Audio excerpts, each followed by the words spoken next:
Committee. It's all about, I'm sorry, it's all about the early childhood music group, and they will be running this. So how this works very quickly is that the advocacy committee will liaise with different members, different commissions, different committees, and different special interest groups that we have across the ECME family, if you please, and different committees, commissions, and SIGs, as we call them, choose to actually take up different activities and host their very special meeting. Very quickly, I'm going to read a couple of thoughts that I think it's important for all of us to bear in mind before I say, well, welcome to everyone once again. Now, each meeting, like I said, is hosted by one of these different committees, commissions, and special interest groups. And this is the main purpose of our meeting, is to provide a platform for music education practitioners, for students, for academics, for just about anyone interested in music to share, discuss, and reflect on their experiences and narratives whilst learning and growing with one another in an atmosphere of safety, trust, and mutual support. By participating in this meeting, I believe we all agree to take responsibility for some of these following areas that I'm going to share about. We aim at creating a welcoming and inclusive environment. We accept and honor diverse perspectives. We cultivate a sense of belonging and trust. We cultivate open and honest communication. We foster the health and well-being of all participants. We listen, respond, and disagree respectfully and avoid judgmental statements towards others. So let's just talk and get inspired. I'm really excited to hand this over to, I think it's Jess, who is here with us, or Lauren.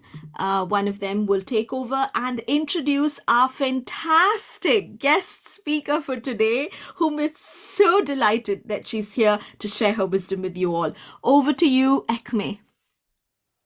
Well, I think it's Jill that's going to be. Oh, it's Jill. Okay, I'm sorry. Jill, over to you. Sandra. Yeah. Thank you, Sandra. Thank you so much. Hello, everybody. We are so excited to see so many faces here today to share our very first Early Childhood Music Education Commission International Seminar. Welcome to everyone, wherever you are in the world.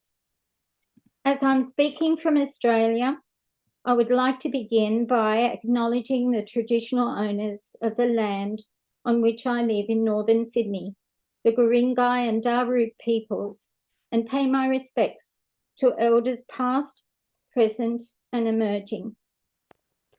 Our cafe today will be the first of 2 cafes this year, and we're in the process of planning our second cafe to be held later in the year, about October, November, and details will be available in due course.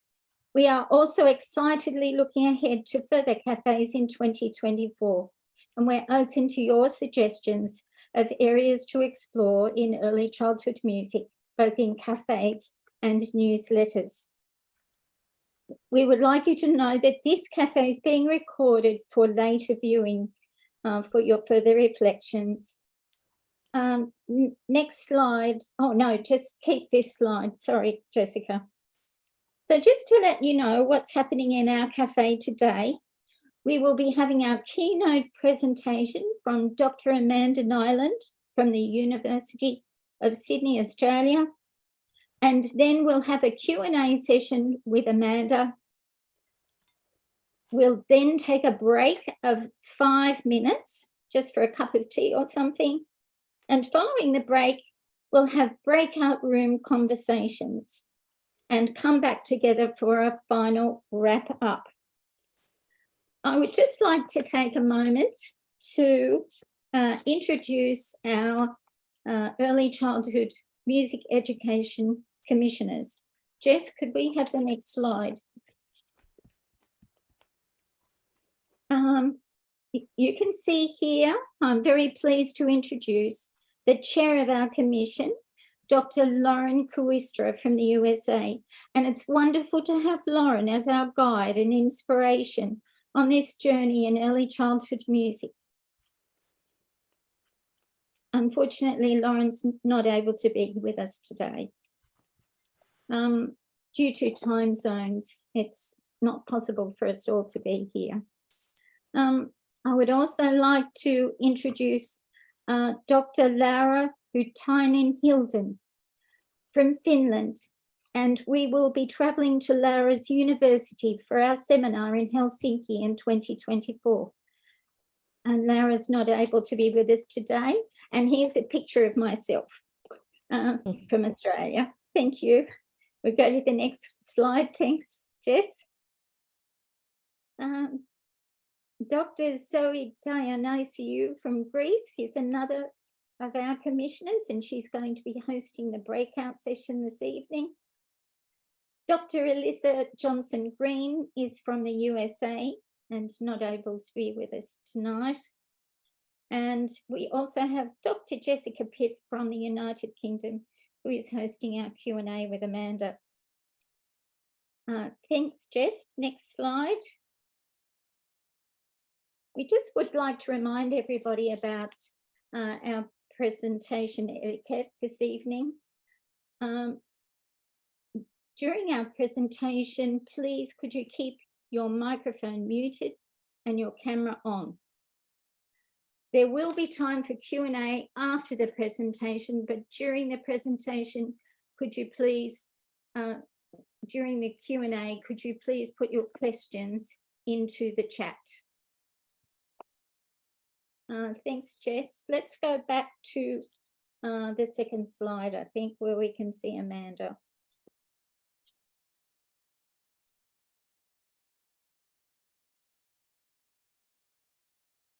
For our first cafe, it's wonderful to have the opportunity to reflect on an area of significant challenge for our world peoples and our planet. Enhancing a sustainable future with music in early childhood. In doing so, we aim to understand the many roles and situations our youngest learners are faced with from day to day, and how music making, learning, and teaching can best be supported throughout our communities. To inspire and provoke our reflections, we are honoured to have with us this evening Dr. Amanda Niland, who is Senior Lecturer in Early Childhood at the University of Sydney. Amanda has had a long career as an early childhood teacher, music specialist, early intervention teacher, and academic. Amanda is passionate about advocating for music and the arts as integral to children's lives. Her early childhood music research focuses on the role of music in supporting a positive sense of identity for all children, in particular, the potential of music as a means of communication and connection. Amanda has been an ECME commissioner and was commission chair from 2014 to 2016. We welcome you, Amanda, this evening, and we are really looking forward to your presentation. Thank you so much, and I hand over to you. Thank you, Jill, for that great welcome. It's so fantastic to see so many people from so many countries. It's I'm very honoured to be invited to speak tonight. Slightly daunting, an expert audience here. I'm just organising my screen sharing. So a thumbs up from Jess or Jill or Zoe that my screen is visible. Okay, thank you. Good. All right. So this is actually a really challenging topic because who would have thought 10, even 20 years ago that sustainability in music would be in the same mouthful. And I think the world has really changed a lot since it's actually 19 years since I attended my first ECME seminar, and 20 something years that I've been working in academia and engaged in research of one kind or another. And the world has changed, and the importance of sustainability has really come to the forefront. So I'm tackling this topic basically with some thoughts that are just designed to get all of your thoughts as coming from different parts of the world, different types of social and physical and linguistic and cultural contexts, and with different musical interests and strengths and talents. So I'm not offering wisdom as much as some thoughts to start conversations and a little bit of my own experience. So Jill started with an acknowledgement of country, and it's something that Aboriginal people have been doing for tens of thousands of years in Australia, which is to always acknowledge, pay respect, and give thanks to the land on which they're living or being at that moment in time. And it's something that's come into our general Australian way of being. And it's something we're still grappling with in Australia, but early childhood is really leading the way as making this meaningful connection between past, present, and future, and between who we are and where we are, a very living part of early childhood education and care, which is absolutely fantastic. So I'm paying my respects today to the land of the Gundungurra people, which is in the Southern Highlands of New South Wales. As you can see, it's very beautiful. And I'd like to acknowledge their ongoing traditional and ongoing custodianship of the land, and the fact that music and dance and stories have been the way of knowing and the way of communicating and the way of living of Aboriginal people for tens of thousands of years. And also, I think, to acknowledge that in terms of sustainability, in both an ecological and a social and a cultural sense, it's not just about planning for the future, but it's also about acknowledging the past, making peace with the past, and in the cases of colonial or post-colonial nations like Australia, a process of reconciliation. So that's something that's very important, and music provides a way to do that. I might share later just a link or an information for people, nothing to do with early childhood music, but an Aboriginal country style singer,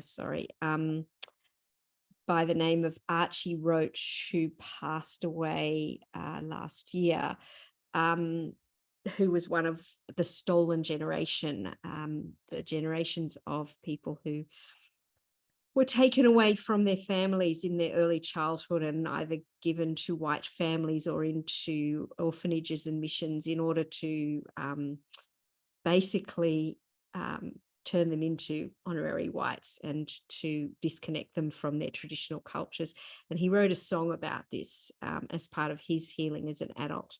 That is one of the most powerful songs that I've ever come across. And it's really something, if you ever want to understand that aspect of Australian culture and history, and probably what is similar in many other parts of the world where there's been colonial nations and Indigenous peoples' cultures being disrupted, it's a very meaningful song. So I shall carry on. So thinking about what sustainability means in relation to music, and particularly early childhood music, I think it means that we take approaches to music that will endure across time. and approaches and materials and resources and pedagogies that are accessible to and inclusive of all children, no matter their language, their culture, their age, their economic status, their cultural background, or their abilities. And I think we all know that music can play a huge role in sustaining well-being for all of us, in supporting our learning and development, in being a very important connecting thing for families and communities, and also then can be something that could in indirect and more indirect ways possibly support the sustainability of our physical environment wherever we happen to be. And I'll talk a little bit more, and I'm really interested in people's own suggestions for how we might think about that physical environmental sustainability in relation to the way that we practice early childhood music education. So I know that we're having Q&A later, and we don't have to necessarily address all of these now, but I think it would be really interesting if you just take 30 seconds to pop some of your anecdotal observations into the chat on what the sort of current situations are in early childhood music, particularly what changes have occurred over the last decade that you think have really changed how children encounter music, how educators and carers and families use music and find music. What's changed? What's different? It'd just be really interesting to know, because we're coming from so many different countries and continents today that it'd be interesting to see the things that are the same and the things that are different. I know I observe in my experience with early childhood education, with my students at university training to be early childhood teachers, and with family, my extended family with young children and friends, that the use of technology and the accessing of music in different ways through technology is really changed a lot in the last so many years, and the way that music is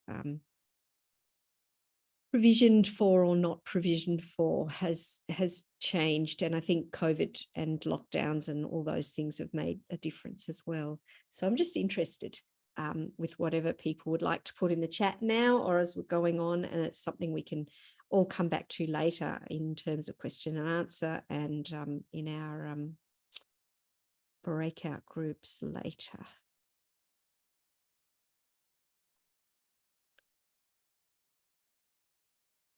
Okay. So I think for me, a sustainable early childhood music pedagogy is pedagogy that supports social justice for all children. So music pedagogy, as with all pedagogy, can play a huge role in fostering more equitable and just societies. So in terms of social sustainability and well-being, I think to me, that should be a big goal, a big part of music.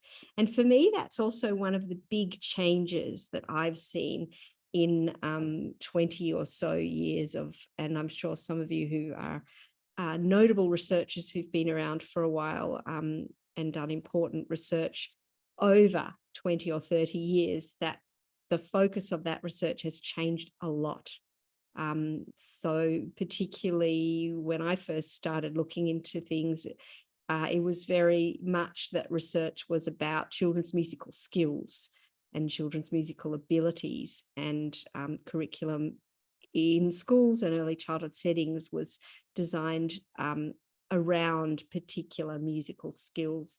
And where that still exists, I think there's just a greater, more context and identity-based understanding of how music fits with children and how we should approach music.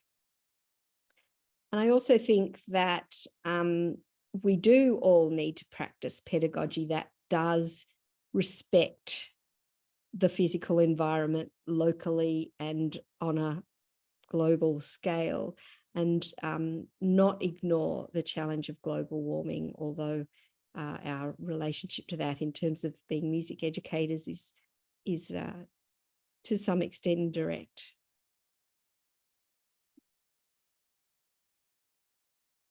So these are some of the types of early childhood music pedagogy that I feel are really important, that have come through in the research that I've done and the research that I'm have been following of other people.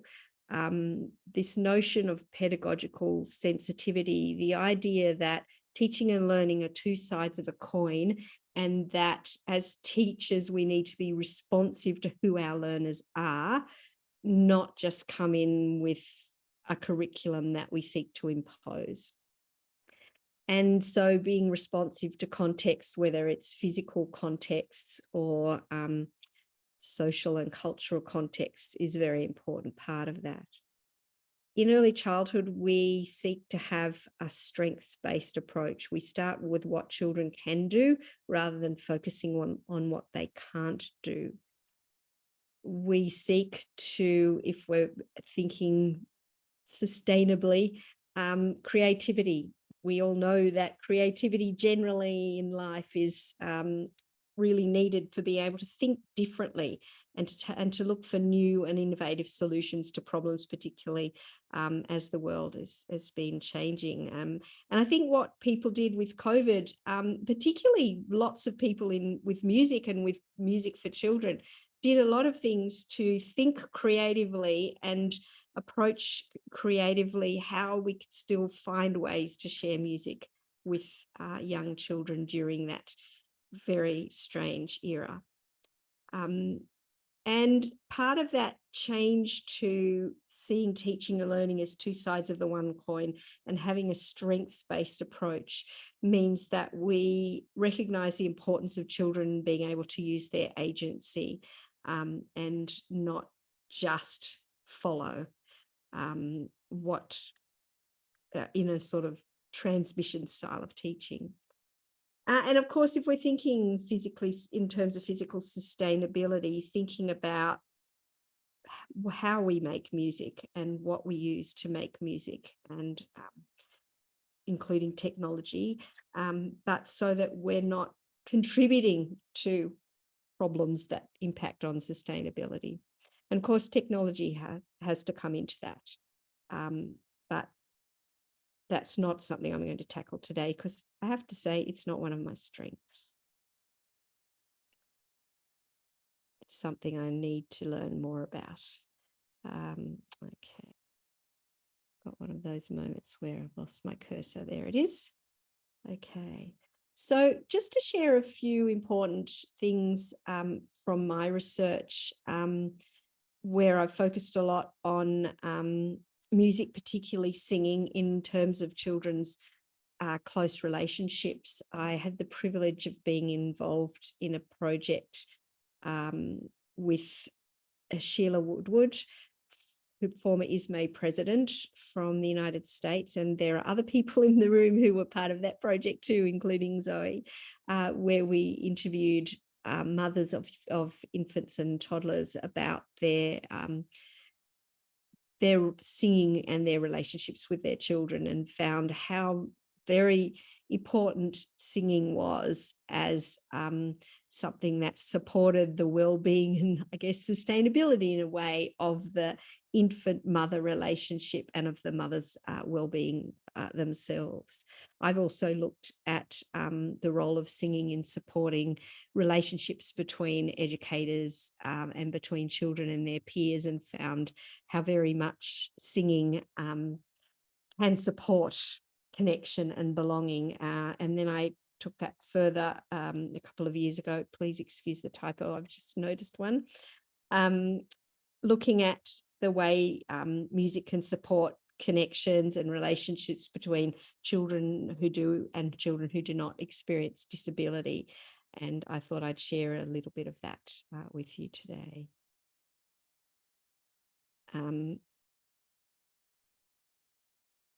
Just checking the time. Okay. So I think I'm about to finish, actually, so we don't go over time. So I found that music really had the power to be inclusion in action, to really empower children to celebrate each child's identity. And what I found was that in a particular early childhood setting where music was approached in this way, some of the key underpinnings were that was that there was a presumption that all children had a basic musical competence. All children were inherently musical. And there was a focus on teaching and building pedagogy around what music actually meant to each child. And of course, a fundamental belief in the importance of music. And these were just a few examples of my findings here in terms of this is what the pedagogy looked like. That there was this awareness of sharing a really wide range of music so that children could become aware that they could make music anywhere and with anything. And that every child, no matter what particular disabilities, for example, they may happen to have, that every child had this ability to develop as a musician, and that every child could make musical contributions that could be valued.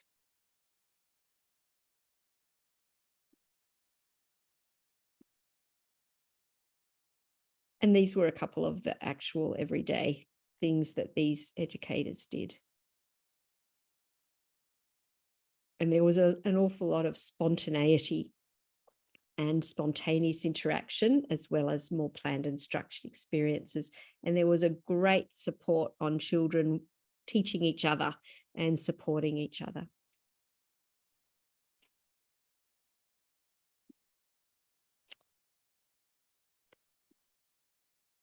And these were, I think, in terms of sustainability, in terms of what the implications are for educators, no matter who they are in early childhood, is that building confidence and skills is important.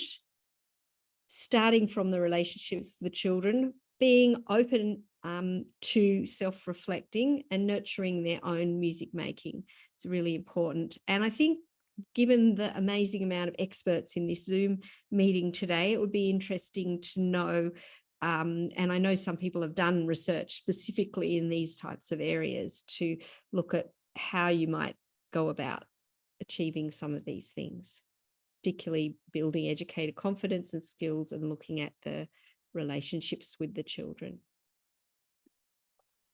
Okay, and I'm going to finish off with a quote from one of the educators that I was participating in this most recent research, who said, "I believe that music is the only thing that makes powerful and well-functioning community. Many times I wonder if we could have been human without music." And what was interesting is this particular educator, just coincidentally, is Hungarian originally and had a Kodály music education based in the folk music of her country and community as a small child, which has stayed with her through 40 years of teaching in early childhood. Okay, so thank you. And I look forward to discussing all these issues with everybody.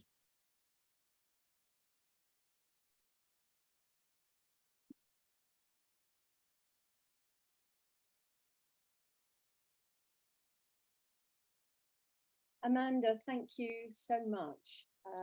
You've managed to open up a topic in such a short period of time that I think will probably raise questions or comments from each one of us. So thank you for that beautiful presentation.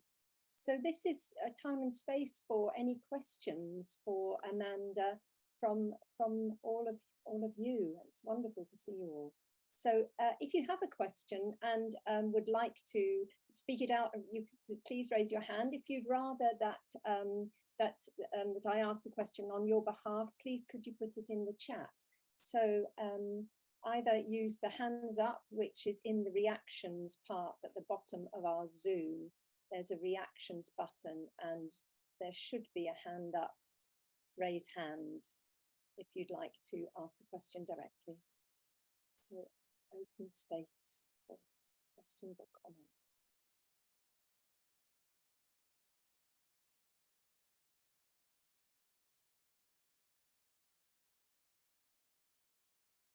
Maybe just to kick off while people, I know it's time to process and come up with something to say.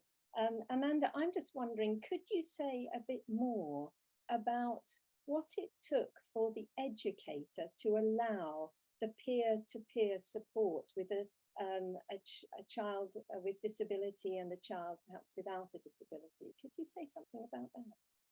Sure.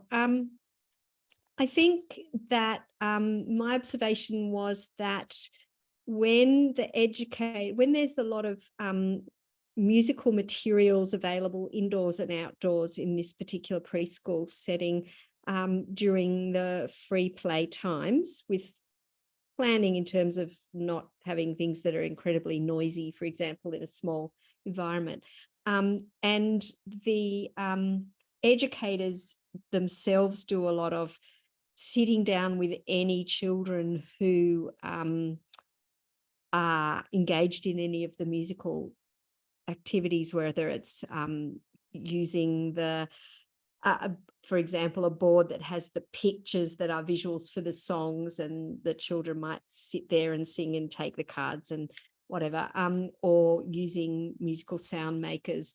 But the idea that when educators play with the children who might, for example, be non-verbal and not connect easily socially to other children, so that other children will come and join in, and then the educators will skillfully sort of, make the connections between the children of different abilities and different communication skills, abilities, and model the type of interactions that might work for a child, say an autistic child who's nonverbal and doesn't make eye contact necessarily, and things like that. So that modeling is there. And then it's a thing that educators can actually, if you're aware of the importance of it, do it quite easily. Just, encourage one child who sings a song, has a favorite song and sings it well, to sing it for the other child. And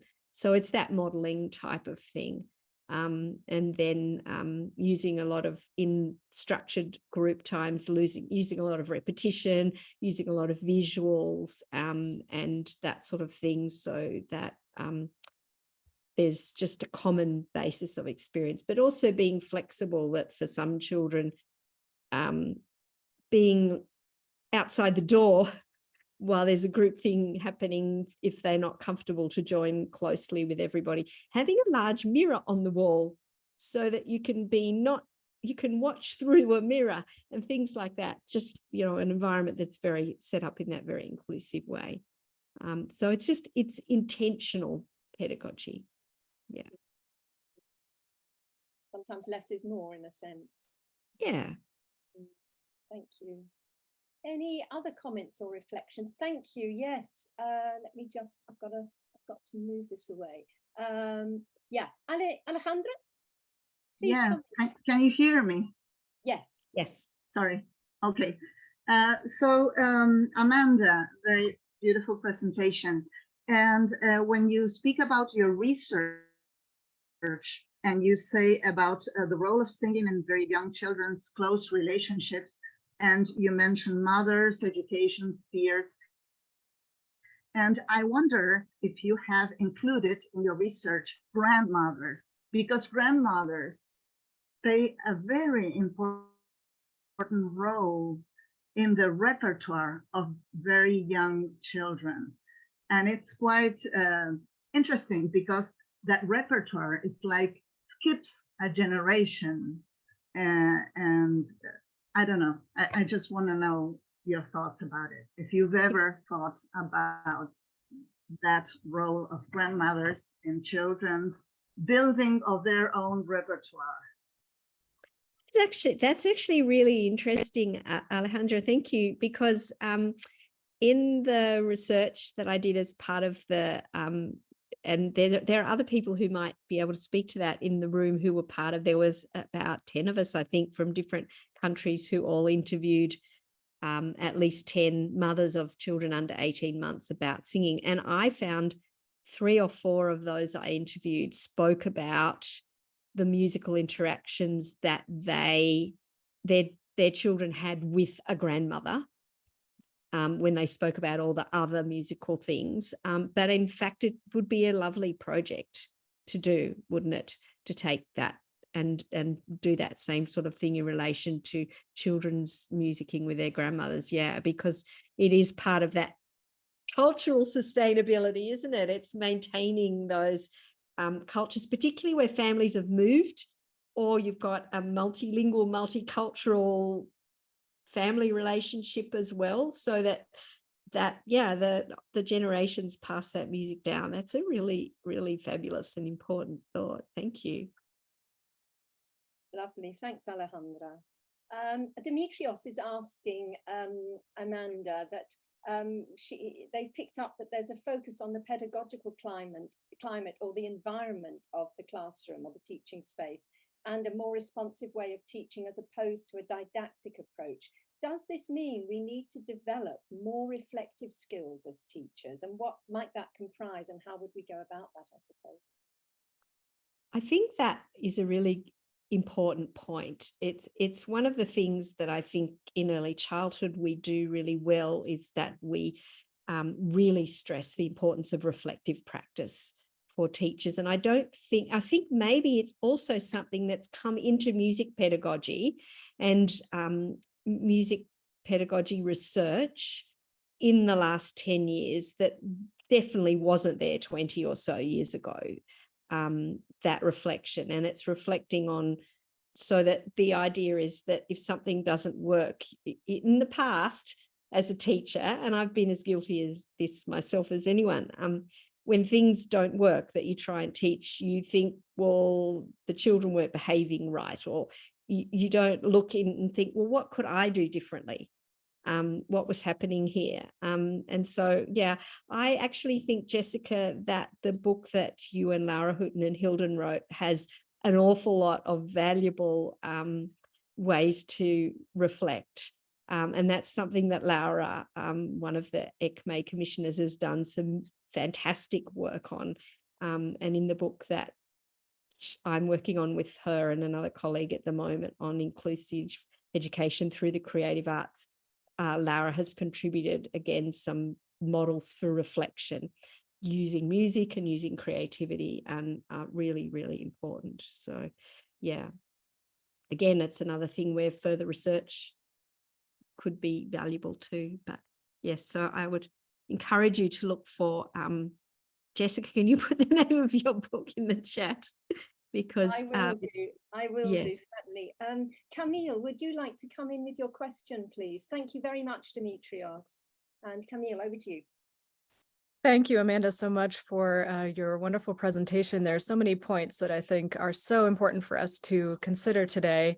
I'm wondering if you could say a few more words about creativity, what that can look like in a concrete way. I think we can think about a lot of different examples, but it's also something I think can mean so many different things. So maybe also if you can connect that to well-being, which is another one of your main points, and just say a little bit more about what that can look like. Wow, that's a huge question. Thank you. I think depending on what you're doing, but I guess it's following the child, like having informal music making opportunities, listening and following the child, and then adding layers of your musical ability with rhythm, or encouraging them to stop and listen and try.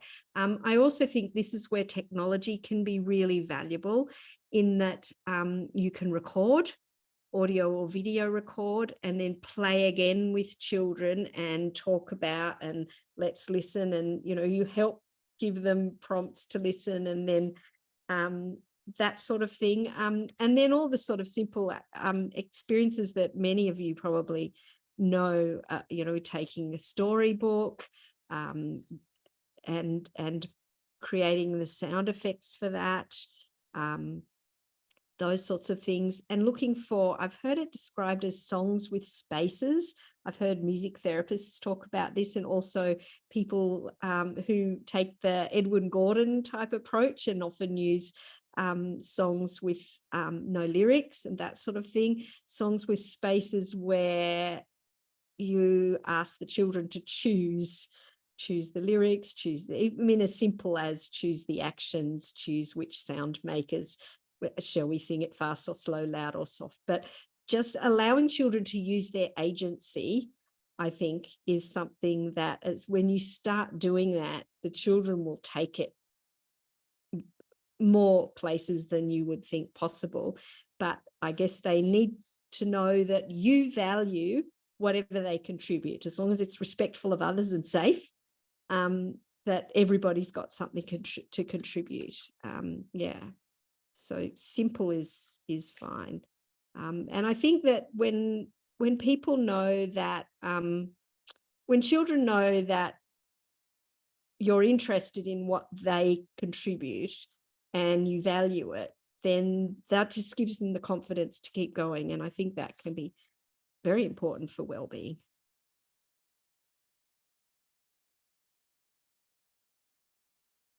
Thank you very much, Camille.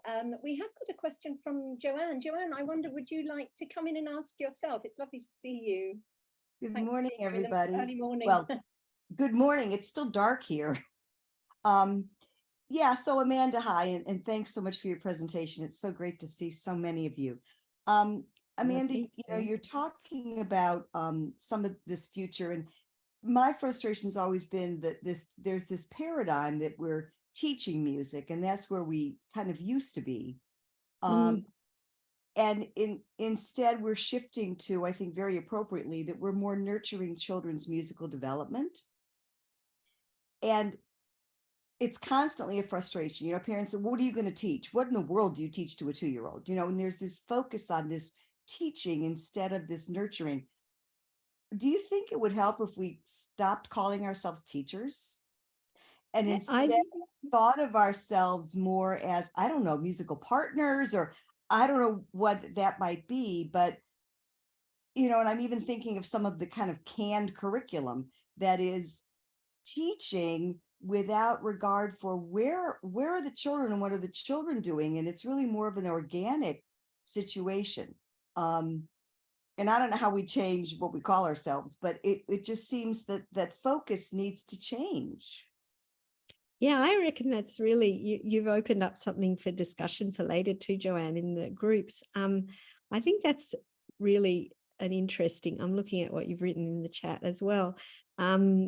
The idea is, I totally agree to that, nurturing children's musical development, nurturing children's musical interests is what we're about. Yes, who knows what we can call, but I think you've also hit on another thing that's really important, that again is something I know is hotly debated in like the political world in various places, but the idea that the language we use is really important in not just reflecting current thinking, but in shaping our thinking. And that's what you've identified, Joanne, that if maybe we need to use different language. And I guess to throw the word teacher away is going to be something that's not going to be easy to do, but changing the understanding of what it means to teach in the long term is really, I guess, what you're talking about. But I love that idea of nurturing children's musical development. Another thing that I've learned from our colleague Lara Hooten-Hilden is she often uses the phrase opening up possibilities for learning. And I think that sums up very much what our role should be in early childhood.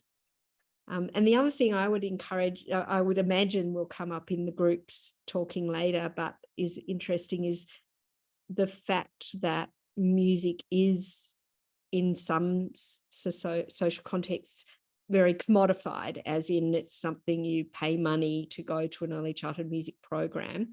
And there are some countries, particularly wonderful European countries, where those programs are heavily subsidized, so they're available widely and many families can access them. But in places like Australia, and I imagine other places, you've got to have the money and the time and the other features to make it possible for you to go. And then people are looking for value for money, so they're looking for teaching with a capital T that they can show progress. So I think those are all compounding things. Thank you, Joanne. You're great at making us all think. That's really important thoughts. Fantastic. Yeah, to have this for our discussion. Thank you both. We've got a question coming in from Marie. Marie, would you like to come in with your question, please? Yeah, I was wondering, hi, nice to see you all, and a Yeah, lot of new great. faces for me also. But my question, Amanda, thank you for your presentation, but do you see really new pedagogical strategies comparing with 25 years ago in early childhood music education? Because it's so, yeah, it's so what I do for 35 years.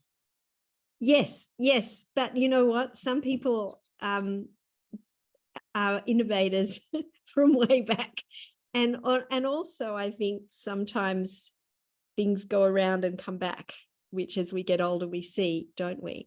But yeah, I think I don't know. I actually think maybe the sort of thing that you're talking about that you've been doing for a very long time, and I know from experience and taking some of your courses, Margaret, that is very responsive to who children are, and very respectful of the relationship in parent-child music classes, the relationship between the adult and the child, which is important. But I think maybe those things are more widely recognized now in some parts of the world, but I think they're also maybe get hijacked by technology and that sort of thing. But yeah, I don't know. I guess I think it's just different ways of thinking about what we do that's the difference. But again, I'd like to open that up to others as the evening goes on, to say, are there new pedagogies? I mean, or are we just sort of placing different importance on different pedagogical options? I mean, people are people, children are children, adults are adults, music's music to some extent, and that doesn't change, but the contexts in which everyone's living and working, that does change. Yeah, but I think what's changed the last 25 years is the connection between the young child and the young parents.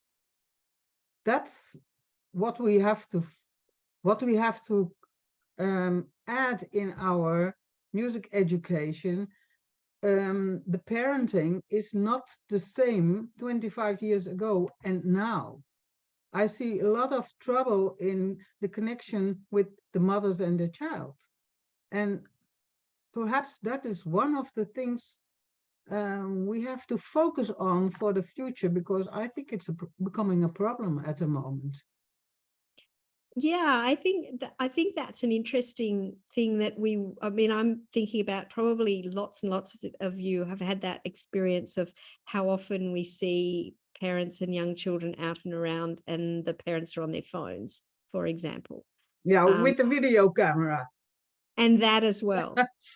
So that those things I think are big changes that are possibly a threat to the sustainability of strong relationships. But then I think, though, again, we in the study that a group of us did with Sheila, where we each in our own countries went and interviewed mothers with young children about their feelings about their singing with their children. Again, it's a small study, it's not generalizable, but I think we each found examples of where some things hadn't changed at all. But what I thought with some families is they hadn't stopped to think about how important the singing that they did with their children actually was, and that they actually thought about it slightly differently after sitting down for half an hour and talking about it with us. But again, that was just my experience.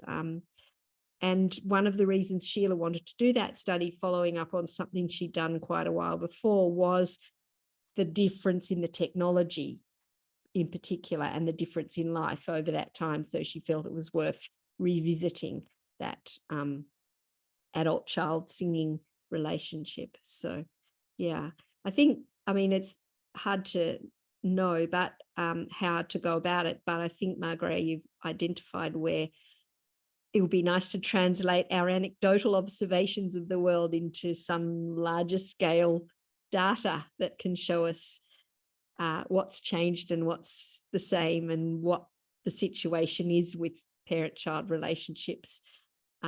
Yeah, because there's definitely, the other thing I think too, with the commodification of early childhood generally, and I've did some reading about this a while ago, looking at the way early childhood music is advertised and marketed as a developmental tool on the internet, and looking into theory on advertising and all that, as in analysing it and seeing how much it casts parents as not knowing how to be a parent. It makes parents feel like they have to buy goods or services in order to be a good enough parent. So maybe that's partly what you're talking about too, Margaret. Yes, and it's also the infant mental health will become very important in early childhood music education. So I think that's a focus for the coming period, to add it to the music education, because it's so fundamental that the infant mental health is supported in the right way, because lots of young parents, they really don't know how to raise a child and add music in their lives. So perhaps a focus for Finland coming year. Yeah, it is something that I think there's certainly quite a few music therapy programs in various parts of the world that are aimed at that. Yeah, we should probably, I think Jessica's got her hand. I'm really sorry, colleagues, because we would love to have lots of time in the breakout rooms, and I know there's loads of really interesting things to pick up on in the chat. So please, everyone, do have a quick look at some of the things that people are saying there as well. Thank you so much, Amanda, and for all the questions and all the great responses. We are going to have some time now to just take some away from screen time. So please do take 5 minutes, and then when you come back, there will be the Zoom, your breakout Zoom room will be available. Please join. And it would be lovely, obviously, to introduce yourself and get to know your fellows. I think there'll be 4 or 5 of you in a room. And really, there seems to be so much richness here. But if you're stuck for where to begin, I suppose, what resonates for you from this discussion and presentation, and what has surprised you, perhaps? And I'm sure that will be plenty. I think we'll have about 15 to 20 minutes together in the breakout rooms. So thank you again, Amanda, and thank you all for your participation, and we'll see you soon, 5 minutes time. My pleasure.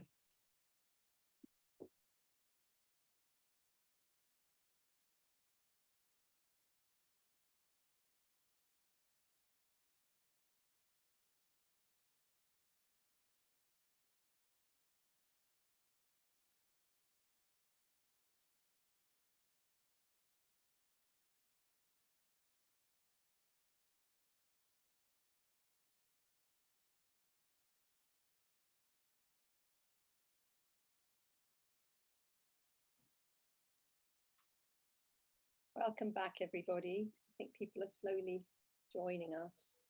But that was a really fruitful time. Never long enough to talk about issues and topics. You just get introducing each other, and it's almost time to leave again, isn't it? But it's just wonderful to have an opportunity between conferences for us to meet together. It's just lovely to see so many people here. Zoe, are you back? I can't see. I'm back. Hello, Great. I've everybody. put the screen up for you, so please take over. Great.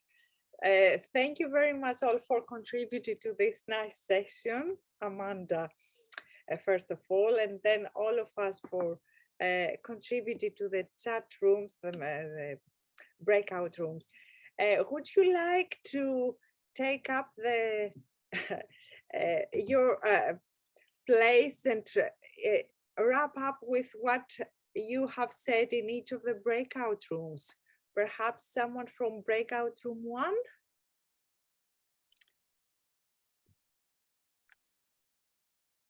Who was in the breakout? Now I cannot see the who was in the breakout room 1 who wants to join. Probably not no, everybody has joined. Who wants to take up the lead? And Mary Wills. Hello, kia ora. I think I was in the breakout room 1 with Joanne and Christina and Emlyn and Constantina. Our discussion was largely around sort of early years and encouraging people to, as adults, essentially be musical beings and make music with their children. And we discussed, the challenges of that in this present day, and how people seem to have forgotten that we are musical beings, inherently musical beings, and that music can be fostered in every moment, anywhere, anytime you can make music.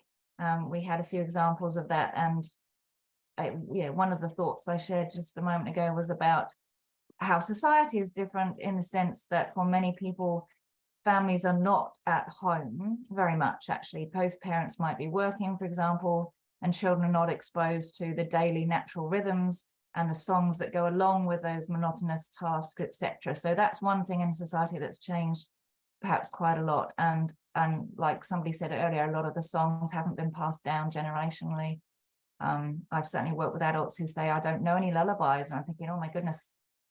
Okay, so we're starting right back at the beginning. So yeah, our focus was mostly on that re-fostering that sense of being a musical being. Thank you, Marie. Someone from breakout room 2? Helen, Victor, CNZ, and Jarka. I think we talked a little bit about that too, about fostering the confidence of parents and building them up as musical beings so that they'd be, willing to do those things again. Because we had talked about the differences and how we see young children as these fountains of information and musicking and all of those activities.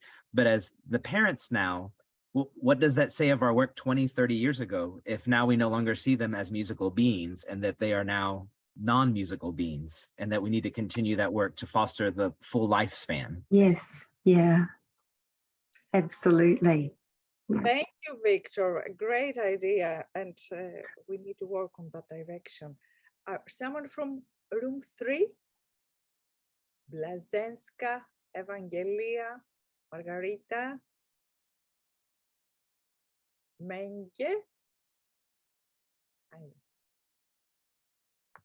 Barbara, 3. Okay, I can say something very short about our, or maybe colleague Margarita. You want to? Well, I'm happy to share, but go ahead. Okay. Thank you. So in our group were colleague Margareta, Barbara Laurini, one colleague from India, from Greek. I'm not sure about their names, sorry. for that. We talked generally about music education, and I just wanted to point out the thoughts and experience of Margareta about overlapping between music education and music therapy in her experience, and the current situation in her country about which we mentioned also, that today people very often can't afford, and there is no money for music, special music sessions. So, and also Barbara presented for her, sorry, Euponica conference in Bologna in Italy. So it was talked about, and the colleague from India also presented her experience in India in educational program with poor children. So thank you. Thank you, Blaženka. Someone from room 5, perhaps Sheila, would you like to go ahead? Yes, I was in 5, I think. Yeah. Okay, yeah. Yeah, we were with 3, one from Greece, one from Argentina, and one from the Netherlands. We talked about the importance of music in the families, because it's the fundamental start of our musical life in the families. We also have concerns about the technology in the current society and the impact it has on raising the children in the family and during the music education courses. So, yeah. Thank you, Margaret. You wrap up very nice issues. Sheila, or someone from room 4?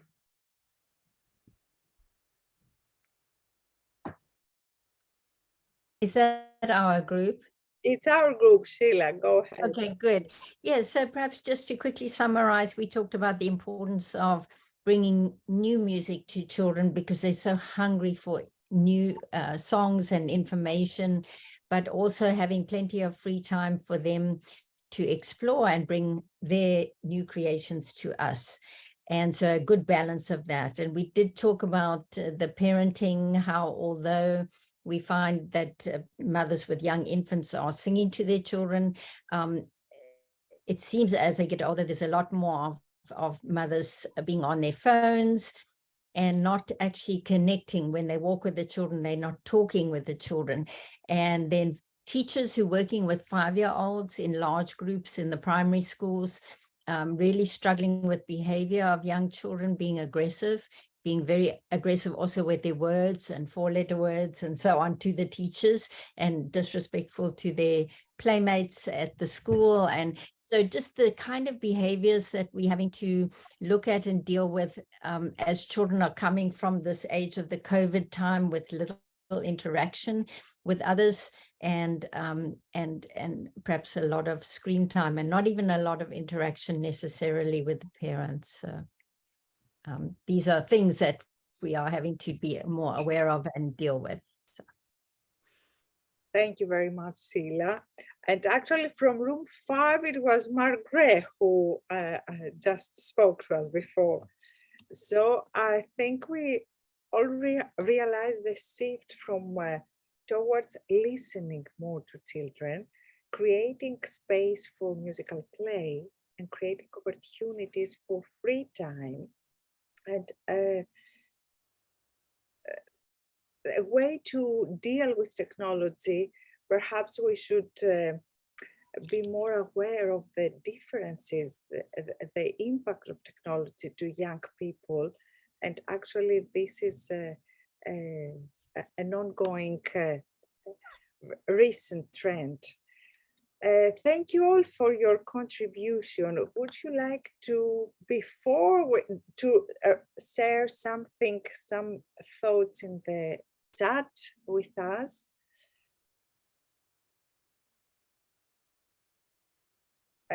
with whatever.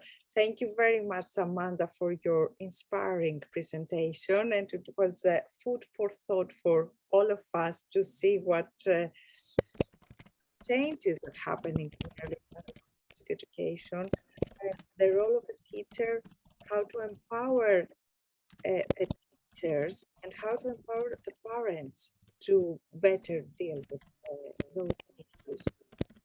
I want to remind you of the ECME, the next ECME meeting, Early Childhood Music Education meeting, which will take place next July 2024 in Helsinki, hosted by the University of Applied Science and our commissioner, Laura Hintegal.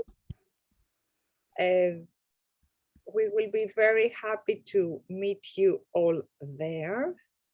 And we will be happy to meet you in many other events that will take place, part of ECME and of ECME, of course.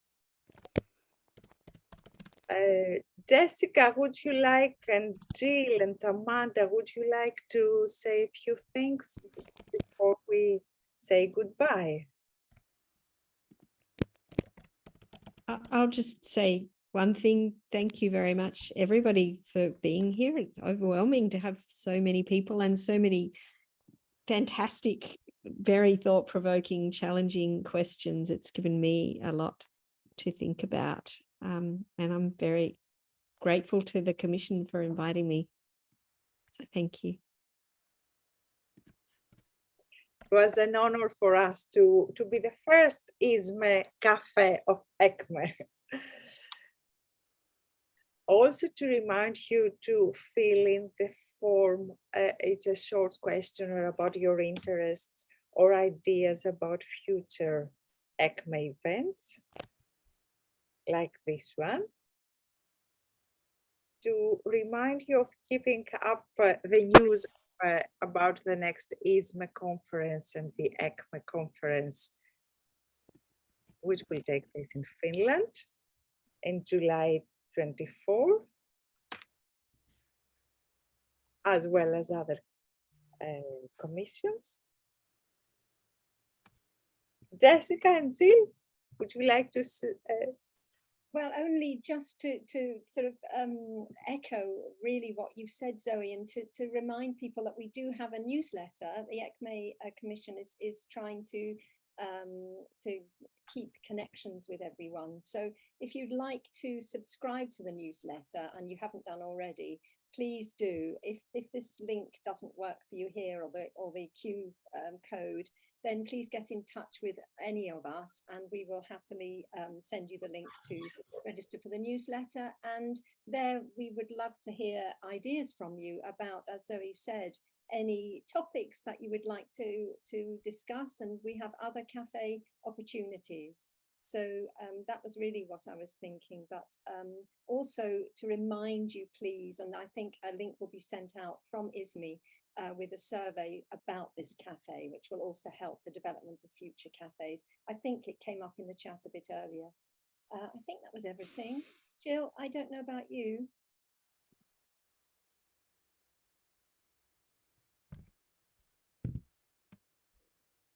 No, I think all there.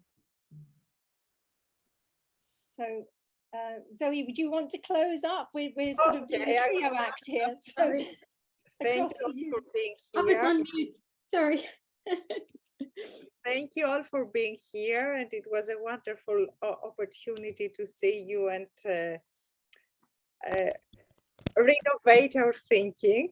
Thank you very much, Amanda, and hope to see you all soon. Bye bye. Yeah, thanks everyone. It was wonderful. Thank you. Bye. Thank Thank you you so much. Thank you. Bye. Bye. Bye. Okay, thank you. Bye-bye.